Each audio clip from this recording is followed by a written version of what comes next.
Muy buenas tardes y bienvenidos a Navarra en 7 días. Comenzamos con el tema que ha ocupado gran parte de la actualidad de la última semana.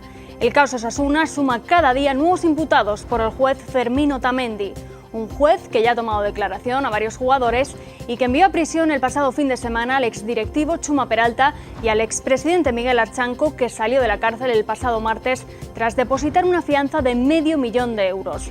Vamos ya con la cronología de las detenciones y lo que ha dado de sí el escándalo Osasuna durante los últimos 7 días. La actualidad en el caso Osasuna no descansó tampoco el pasado fin de semana. El viernes a media mañana llegaron los 6 detenidos en coches policiales hasta el Palacio de Justicia. Uno a uno fueron pasando ante el juez y los abogados. El primero fue Peralta, que lo hizo por espacio de casi una hora. Tras el receso para la comida, Maquirrien y Pascual fueron los siguientes, apenas media hora cada uno ante el juez Otamendi. A las 6:15 entró Ángel Luis Vizcay al despacho. El exgerente permaneció declarando durante 2 horas. Con rostro agotado, salió pasadas las 8. Llegó el turno entonces de los expresidentes, Izco, que permaneció unos 20 minutos en el despacho, y Miguel Archanco, que estuvo declarando desde las 9:30 hasta las 11. Poco antes de la medianoche se conocía la situación de algunos de los imputados. Izco, Pascual y Maquirrien abandonaban el palacio sin hacer declaraciones tras quedar en libertad con cargos. Buenas noches. ¿Estás contentos por lo menos de no? ¿Qué tal estás, Pachi? Juan, ¿qué tal estás? ¿Estás bien? También se marchó andando a casa rodeado de periodistas Ángel Luis Vizcay, con la obligación de comparecer cada 15 días en el juzgado. No tiene una medida cautelar mayor porque la Liga no pidió prisión para él y el abogado de Osasuna se sumó a esa tesis. Es muy importante que gracias a la declaración que hice en su momento, la Liga no se ha creído ni contra mí ni contra Osasuna. Que no quede mal para Osasuna te tranquiliza. También, por supuesto, y gracias a la declaración que hice en su momento. Por contra, Archanco y Peralta pasaron una noche más en el calabozo de comisaría, la segunda consecutiva, y salieron del Palacio de Justicia en 2 vehículos de la Policía Nacional. A las 12 se ponía punto y seguido a la intensa actividad de esa jornada de comparecencias de los imputados por el caso Osasuna. Tras esa segunda noche en la comisaría para Archanco y Peralta, ya el sábado por la mañana llegaron de nuevo al Palacio de Justicia para comparecer ante el juez. El abogado de Osasuna solicitó prisión eludible con fianza de 200.000 euros para ambos. El juez hizo caso de la petición del abogado de la Liga de prisión incondicional para Peralta y eludible con fianza de 500.000 euros para Archanco. Les imputa los delitos de apropiación indebida, societario, falsedad documental, contable y corrupción de particulares por los supuestos amaños. A las 4 de la tarde, tanto Chuma Peralta como Miguel Archanco eran llevados a prisión. Miguel Archanco llegó a Osasuna en 2002 en la junta que presidía Pachi Izco. Se convirtió en el directivo que llevaría los temas urbanísticos.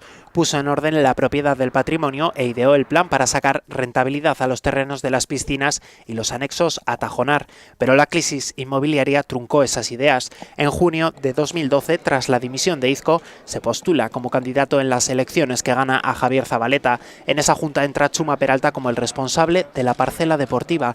Heredan un club con una enorme deuda y asentado en primera después de una docena de temporadas consecutivas.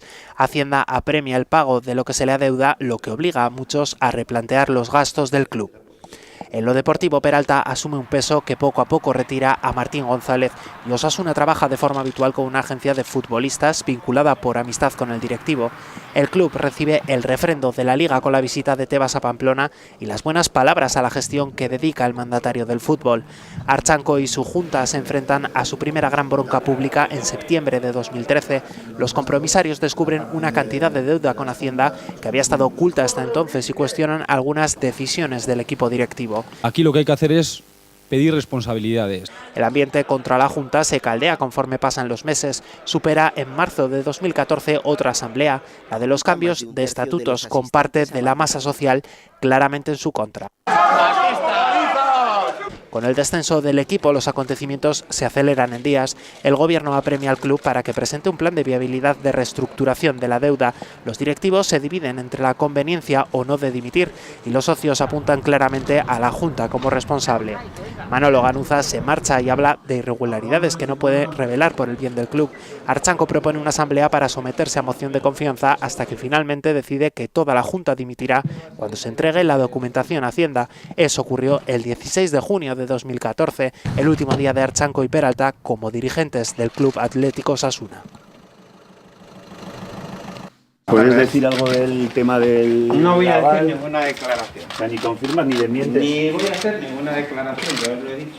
Ya el lunes se convocó junta directiva de Osasuna en el Sadar para hablar de lo ocurrido tras saltar el escándalo en la parcela extradeportiva. El abogado del club explicó las declaraciones que hicieron los primeros imputados y las consecuencias que todo ello podría derivar. También trataron la petición de la Liga de apremiarles en el pago del aval. La junta quiso asegurarse de que no lo iban a ejecutar mientras estuviese en marcha el proceso judicial. No está el horno babollos. No, o sea, sobre esto del aval. Nos ha sentado a cuerno quemado. Pero es cierto lo del aval, no es cierto. Nos ha sentado En la audiencia el lunes, José Gómez, el director general de Osasuna en los tiempos de Izco, y Tomás López, tras declarar ante el juez Otamendi, fueron imputados en la causa. El martes, los exdirectivos de Osasuna, José Manuel Purroy y Sancho Vandrés, también fueron imputados tras prestar declaración. En el caso de Purroy tendrá que acudir cada 15 días. No se puede decir absolutamente nada porque está en secreto de Está en secreto de sumario. Pero no fueron los únicos en pasar ante el juez. También lo hicieron Manolo Ganuza en calidad de testigo y José Luis Roldán, que tras declarar quedó desimputado. Vale, pero sí que está imputado, ¿no? No, ya no está imputado. Deja de estar A raíz de esta declaración no está imputado. Vandrés, Ganuza y Roldán fueron directivos en la Junta de Miguel Archanco a partir de 2012. Purroy ya formaba parte de la Junta de Izco desde el año 2002. Roldán permaneció en el cargo un año antes de dimitir por motivos personales. Ganuza lo hizo unos días antes que el resto de sus compañeros, que lo hicieron el 16 de junio de 2014, el día que presentaron el plan de viabilidad. Ya va a salir, no pasen de la valla, por favor. Día de expectación también en la prisión, a las 8:10 de la tarde del martes, y con una bolsa de basura con sus pertenencias. Así salió Miguel Archanco de la cárcel de Pamplona. Fuera, justo en la puerta de acceso, le esperaba parte de su familia. El expresidente se fundió en un abrazo con su mujer, que junto con sus hijos le acompañaron hasta uno de los dos coches con los que llegaron al centro penitenciario. 3 horas antes, esos mismos hijos depositaron la fianza de 500.000 euros a través del juzgado de guardia. El juez lo verificó y dictó el auto de libertad para Archanco. El exdirigente estuvo 76 horas en la cárcel, ingresó el sábado a las 4 de la tarde. En ese tiempo, y según un testigo que habló con Navarra Televisión fuera de cámara, Archanco y Peralta no se separaban el uno del otro, y en el tiempo común que comparten con los presos en el módulo, establecieron relación con otro preso muy conocido para la sociedad navarra, Iñaki Gil, presidente de ASFI, condenado el pasado viernes a 7 años de cárcel por apropiación indebida de 1,7 millones de euros procedentes de 82 comunidades de propietarios. Este es precisamente uno de los 5 delitos que se le imputan a Archanco. Ya el miércoles comparecieron ante el juez el padre de Chuma Peralta, el cuñado del exdirigente José Manuel Purroy, en libertad con cargos, y una tercera persona que ya había sido citada a declarar anteriormente, pero de la que no trascendió su identidad. Los 3 han salido libres una vez finalizada la comparecencia. El jueves, el actual gerente de Osasuna, Ángel Ardanaz, fue llamado a declarar ante el juez como testigo. El sucesor de Vizcay lamentó todo lo que está ocurriendo. ¿Qué sensación tiene usted como actual gerente? Pues que esto es una mierda. Por otra parte, a mediodía, Osasuna anunció la suspensión de la asamblea extraordinaria que iba a tener lugar a las 8 de esa tarde. El club rojillo argumentó que al haberse decretado el secreto de sumario en el proceso judicial abierto, no podría dar explicaciones sobre el procedimiento incoado y que, por tanto, la cita quedaba anulada. Un día en el que también se filtró el auto del juez. La confesión de Vizcay ante la Liga en su día y ante el magistrado habla de dinero destinado a amaños que rondarían los 2 millones de euros. Pero Otamendi investiga una cantidad superior de salidas irregulares, de las que afirma que habrían ido a parar a bolsillos de personas que no han podido ser identificadas. Sobre lo dicho por el exgerente, el juez se plantea que debería haber ingresado en prisión de forma provisional, pero no pudo hacerlo porque ninguna de las partes lo pidió. Alaba a Otamendi la memoria de Vizcay para recordar fechas y cantidades, pero también revela que cayó en contradicciones y dudas cuando el magistrado le mostró documentos que no esperaba. Sobre Archanco indica que sus explicaciones fueron inverosímiles y contradictorias, y considera que el argumento del expresidente de atribuir la salida de dinero a órdenes de Vizcay es pueril. Revela que ellos dos y Chuma Peralta conocían y aprobaban esas salidas de dinero. De hecho, considera que Archanco retiró 1.420.000 euros de las cuentas del club y el exgerente 1.665.000. Además, en las declaraciones se dijo que la Junta era conocedora de estas partidas. El juez, en cambio, no ha podido acreditar que ese montante fuera a parar íntegramente al amaño de partidos. Sí le consta que una parte sirvió para primar a futbolistas. La querella de la Liga apunta a futbolistas implicados como Puñal, Damià, Amaya, Figueras o Sergio García. Los tres jugadores que el pasado año militaban en el Betis llegaron juntos el viernes en 2 taxis a las 9 menos 20 de la mañana y acompañados por sus abogados, ya que declaraban en calidad de imputados. Jordi Figueras al frente de la expedición, seguido por Antonio Amaya, su hermano Iván y Jorge Molina, el que era entonces capitán del Betis, cerrando el grupo. Todos, a excepción de Iván Amaya, que militaba en el Puerta Bonita de Segunda B, jugaban el año pasado en el Betis. Sin articular palabra, entraban a declarar ante el juez Otamendi. Vizcay reconoció ante la Liga de Fútbol Profesional haber ofertado 650.000 euros a Figueras y Amaya por ganar al Valladolid y perder ante Osasuna. Eran las 2 últimas jornadas de la pasada temporada. Manuel Quintanar, abogado de la Liga, también acudía a la Audiencia Navarra para coordinarse con Fiscalía. No pudo presenciar la declaración al continuar el secreto de sumario. Una hora después llegaba, también acompañado por su abogado, el jugador del Español, Sergio García. Viene como imputado, pero hablaremos después en un comunicado. Gracias. Vale. Se le investiga por el presunto amaño del penúltimo partido de Liga de la pasada temporada entre Español y Osasuna, por el que, al parecer, se pagaron 250.000 euros. Media hora después llegaba también Pachi Puñal, el quinto jugador imputado en el caso Osasuna. Les tocó esperar a todos en un pasillo de la audiencia, ya que hubo un fallo en los micrófonos de la sala en la que debían declarar y hasta las 10 de la mañana no pudieron empezar a pasar ante el juez. 40 minutos después, los hermanos Amaya y Figueras salían sin hacer declaraciones con un abogado. El otro permaneció con Molina en el interior. 10 minutos después salía Sergio García, quien se acogió a su derecho a no declarar ante el juez. Tras pasar 1 hora y cuarto en el interior del Palacio de Justicia, tal y como había anunciado, Pachi Puñal se detuvo ante los micrófonos. La expectación era máxima y se le podía ver visiblemente afectado. ¿Cómo te encuentras, Pachi?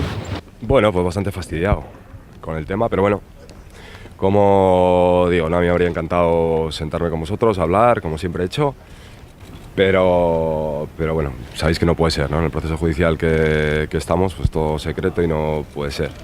De todas maneras, tengo preparada una nota de prensa que de aquí a un rato pues la tendréis y bueno, explicando un poco cómo me siento, ¿no? ¿Qué te viene a la cabeza?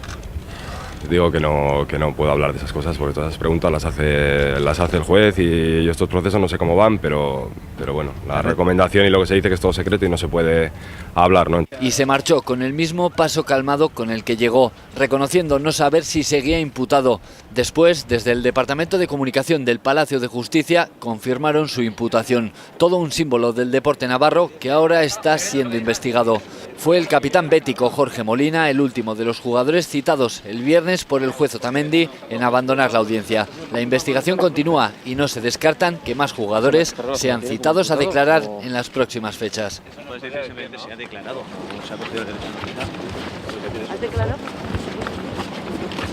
De lo que ha trascendido de la declaración de Vizcay y la querella de la Liga, se pone el foco en partidos de las 2 últimas temporadas, aunque los imputados han declarado por encuentros de la 13-14. El exgerente dijo que se había reunido con los jugadores del Betis, Jordi Figueras y Antonio Amaya, en un restaurante de Valencia, para pactar 2 partidos. Una prima por ganar al Valladolid en la penúltima jornada y otra por dejarse ganar en Pamplona una semana después si era necesario. Por derrotar a los pucelanos, según Vizcay, se acordaron 400.000 euros y otros 250.000 por el partido de Pamplona. El exgerente dice que la negociación de este segundo partido la llevó Peralta, que se podrían haber negociado hasta 1 millón de euros. E incluso añade que meses después, Figueras le llamaba reclamando parte del dinero que no les había llegado. En el Español Osasuna, el precio que revela Vizcay es de 250.000 euros por el empate, que se podría haber entregado a un empleado del club catalán y que la noche anterior varios futbolistas se reunieron para decidir cómo se hacía. De esa reunión y de la entrega del dinero, el exgerente afirma que lo sabe porque así se lo contaron. Desvela el detalle que la reunión entre los futbolistas de Osasuna y Español se hizo en un coche cerca del hotel de concentración. Vizcay habló ante la Liga también de primas por ganar en partidos de la temporada 2012-2013, en la que implica al Valladolid y al Betis, y de otra porque el Getafe se dejara perder en Pamplona. E hizo mención también a los Osasuna Murcia del año 2008 para que los pimentoneros cayeran en el Sadar.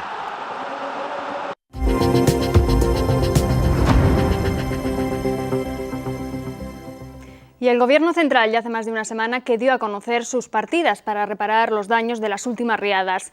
Pues bien, el pasado miércoles hizo lo propio el Ejecutivo navarro. Completará las ayudas estatales hasta cubrir el coste total de los daños multimillonarios. Se estima que los daños causados por las inundaciones ascienden a 6 millones de euros en Tierra Estella. La zona afectada por el Bajo Ebro todavía no se ha podido analizar porque algunas parcelas siguen anegadas. Así lo ha asegurado el consejero de Desarrollo Rural, José Javier Esparza. Mientras tanto, el Gobierno foral ha anunciado que en las próximas semanas se convocarán un paquete de ayudas destinadas a paliar todos estos daños y que complementarán las medidas estatales. Nuestra prioridad, como no puede ser otra, es que se vuelva a la normalidad cuanto antes y que la actividad en esas zonas afectadas pues sea normalizada a la mayor brevedad posible, en unas fechas que además, como todos ustedes saben, son cruciales para los agricultores. Estas subvenciones, complementarias a las del Gobierno central, tienen como objetivo costear la totalidad del gasto que supongan las reparaciones en infraestructuras locales, forestales, agrarias y ganaderas, tanto públicas como privadas. Además, tendrán en cuenta las deducciones fiscales para los afectados. Esparza ha cifrado esas cantidades en unos 10 millones de euros. El Gobierno ha adoptado un acuerdo por el cual solicita al Estado el que todo lo que tengamos que gastar, todo el presupuesto que se tenga que destinar a la reparación de los daños producidos por estas inundaciones no computen en el déficit, una cuestión que es importante. Por el momento, el Departamento de Desarrollo Rural asegura que la superficie afectada por las inundaciones asciende a más de 9.000 hectáreas de 48 localidades. De ellas, unas 6.700 corresponden a cultivo. Tras la crecida, el agua del Ebro sigue inundando la mitad de esta finca de 4 hectáreas en Ribaforada. El dique no resistió y la fuerza del agua arrastró toneladas de tierra a parcelas anexas, dejando inutilizado este campo en el que el brócoli, que estaba listo para recogerse, ha sido sustituido por lodo, piedras y grandes árboles que el agua fue depositando a su paso. Su propietario, el agricultor Javier Hayes, se plantea abandonarlo por el enorme coste que le supondría ponerlo en marcha rellenando la tierra que falta. Yo imagino que hasta puede que valga 50.000 euros arreglar este campo, solamente uno de los que tengo. Si no hay ayudas para arreglarlo al 100%, como parece ser que no hay, porque se habla mucho y en definitiva pues quieren dar una miseria, pues entonces campos así hay que dejarlos abandonados. Los seguros agrarios cubren la pérdida de los cultivos, pero no estos daños. En total tiene 100 hectáreas afectadas. Sí, las cosechas no hay problema porque tienes tu seguro. El problema es los daños en las fincas, que eso es lo que vale, pero muchísimo dinero. Pues a lo mejor hasta 300.000 euros puede valer el arreglarme todos los campos y dejarlos como estaban antes de la riada. En Ribaforada hay más de 500 hectáreas de cultivo, sobre todo de alcachofa y brócoli. Los agricultores consideran insuficientes las ayudas propuestas por el Ministerio de Agricultura. Estoy indignado, como la mayoría de agricultores, porque no se puede. Hay gente, por ejemplo, que aquí está trabajando unas 100 hectáreas y eso de 8.000 euros por explotación o agricultor, pues creemos que es insuficiente. Este desastre afectará a los cultivos de primavera como la berenjena y el pimiento, que no se van a plantar. Como consecuencia, en Ribaforada dejarán de contratar a medio centenar de jornaleros.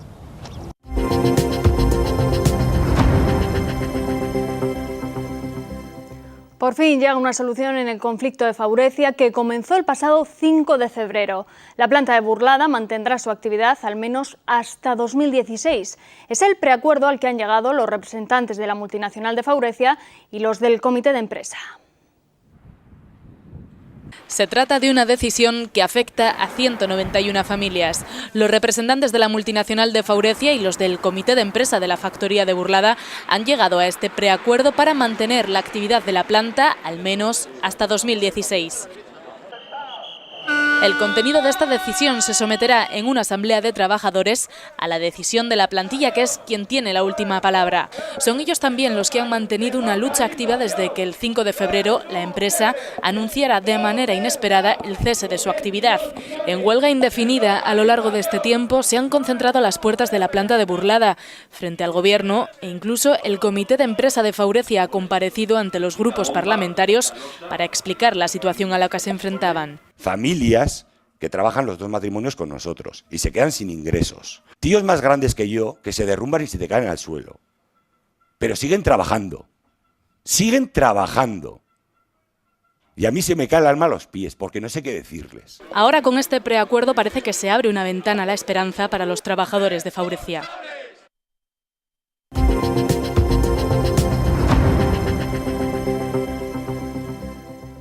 Antes de despedirnos, repasamos ya lo que están dando de sí las Javieradas de este año 2015, año en el que se celebran sus 75 años de historia.